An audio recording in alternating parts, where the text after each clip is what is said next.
தட்டு நிறைய பிரியாணியை பார்க்கும்போது எவ்வளவு சந்தோஷமா இருக்கு. ரைத்தா வைக்கவா? நான் பிளைன் பிரியாணி சாப்பிடுவேன். இப்படியே சாப்பிட்டுக்கிறேன். அப்போ கத்திரிக்காய் எதுவுமே வேணாம் ஆண்டி, பிரியாணி மட்டும் போதும் எனக்கு. அப்போ சிக்கன் 65 அது கூட கொடுங்க.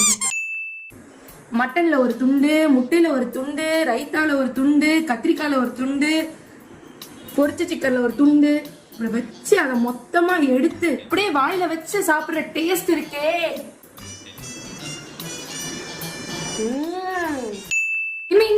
ஏன்டி உன் பீஸா எனக்கு வைக்கிற? எனக்கு அது பிடிக்காது. இதுக்கு நீ எம்டி பிரியாணியும் ஆர்டர் பண்ணிக்கலாம். அப்பதான் இந்த ஜூஸ் எல்லாம் இறங்கி சூப்பரா இருக்கும் பிரியாணி. எப்படி பிரியாணி வாங்க அதெல்லாம் இருக்குமா? ஆமா, நீ ஏன் எப்படி மட்டன் பிரியாணி வாங்குற? சிக்கன் பிரியாணி எவ்வளவு டேஸ்டா இருக்கும் தெரியுமா? மட்டன் பிரியாணி தான் டேஸ்ட். எனக்கு மட்டன் பிரியாணி தான் ரொம்ப பிடிக்கும். சிக்கன் பிரியாணி தான் நல்லா இருக்கும். மட்டன் பிரியாணி சிக்கன் பிரியாணி தான் நல்லா இருக்கும். மட்டன் பிரியாணி தான். Chicken biryani, mutton biryani, chicken biryani, mutton biryani.